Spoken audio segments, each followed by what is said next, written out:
আমরা দেখতে পাচ্ছি তৃণমূলের নেতা মন্ত্রীরা খুলেআম হুমকি দিচ্ছে।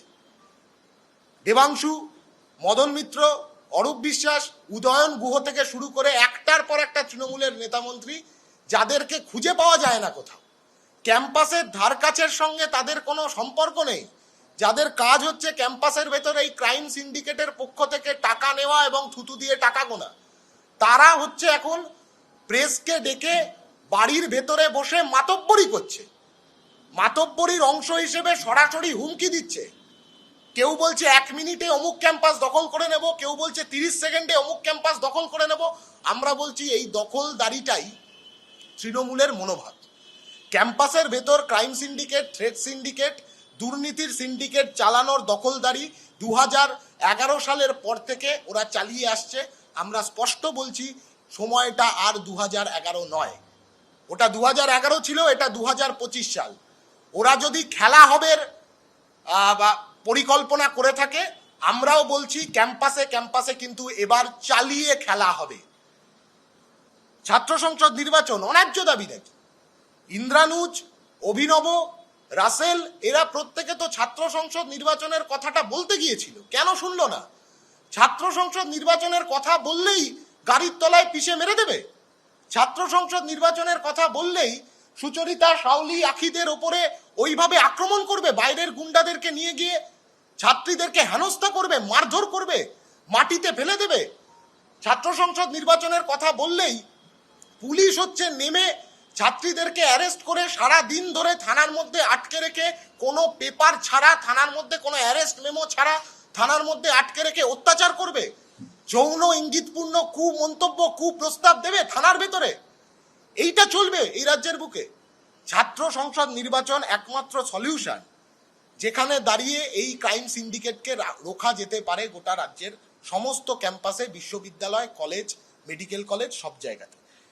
2023 সালে জনস্বার্থ মামলা Sayan Banerjee versus state of West Bengal, এই মামলার ক্ষেত্রে বিচারপতি এই প্রশ্ন রেখেছিলেন যখন সরকারি পক্ষের উকিলদের কাছে যে কেন ইলেকশন হচ্ছে না, সেই সময় সরকার 25শে সেপ্টেম্বর 2023 এই এফিডেভিট জমা দিয়েছিল হাইকোর্টে, যে এফিডেভিট বলছে যে গোটা রাজ্যের একাধিক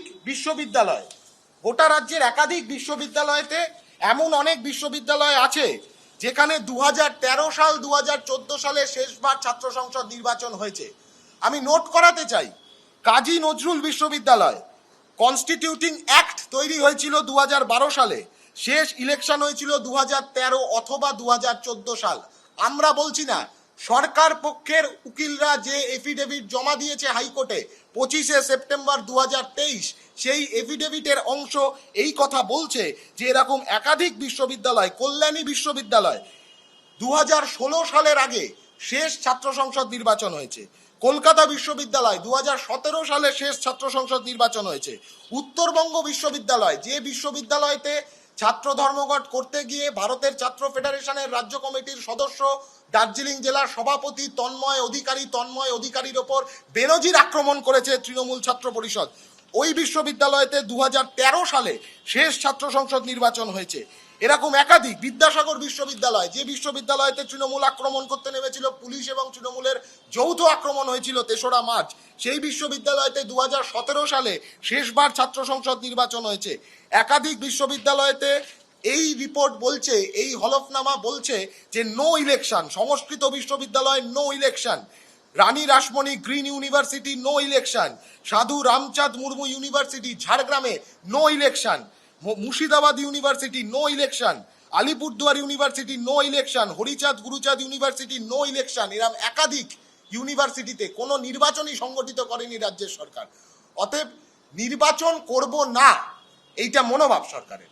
ইলেকশন কমিটি নেই, কোনো জায়গাতে ইলেকশন কমিটি নেই, কোনো ক্যাম্পাসের অভ্যন্তরে ইলেকশন কমিটি সংগঠিত করতে পারেনি রাজ্যের সরকার। 25শে সেপ্টেম্বর 2023, আমি আবারও মেনশন করছি, ওই দিন রাজ্যের সরকারের আইনজীবীরা যে এফিডেভিট জমা দিয়েছিল হাইকোর্টে, সেই এফিডেভিটের অংশে তারা এই কথা উল্লেখ করেছিল যে রেগুলার ভাইস চ্যান্সেলর না থাকার দরুন ইউনিভার্সিটিগুলোতে নির্বাচন সংগঠিত করা সম্ভব হচ্ছে না। 2023 সালের সেপ্টেম্বর মাস থেকে 2025 সালের মার্চ মাসে আমরা বসে আছি। এখনো পর্যন্ত রাজ্যের 90% বিশ্ববিদ্যালয় চলছে অস্থায়ী ভাইস চ্যান্সেলর দিয়ে। যাদবপুর বিশ্ববিদ্যালয়ের ভিসি, যিনি এই মুহূর্তে অসুস্থ, হাসপাতালে আছেন, আমরা ওনার দ্রুত আরোগ্য কামনা করি। আমরা চাই উনি দ্রুত ফিরে আসুন ক্যাম্পাসের মধ্যে, ক্যাম্পাসের অচল অবস্থা কাটানোর চেষ্টা করুন উনি, ছাত্রছাত্রীদের সাথে কথা বলুন, অভিভাবক সুলভ আচরণ ওনার কাছ থেকে আমরা আশা রাখি। উনিও কিন্তু অস্থায়ী ভিসি, অস্থায়ী রেজিস্ট্রার। কলকাতা বিশ্ববিদ্যালয় অস্থায়ী ভিসি দিয়ে চলছে। বেশিরভাগ বিশ্ববিদ্যালয়তে এই মুহূর্তে দাঁড়িয়ে অস্থায়ী ভাইস চ্যান্সেলর। তাহলে কি ইচ্ছে করে অস্থায়ী ভাইস চ্যান্সেলর দিয়ে ইউনিভার্সিটিগুলো চালানো হচ্ছে, যাতে ছাত্র সংসদ নির্বাচনের এই দাবিটা, যেটা ন্যাচারাল ডিমান্ড ছাত্রছাত্রীদের, সেই নির্বাচনের দাবিটাকে এড়িয়ে যাওয়া যায়, পাশ কাটিয়ে যাওয়া যায়? গোটা ইউনিভার্সিটি কলেজের যে সার্বিক অ্যাডমিনিস্ট্রেশন, সেই অ্যাডমিনিস্ট্রেশন প্রত্যেক দিন ক্ষতিগ্রস্ত হচ্ছে।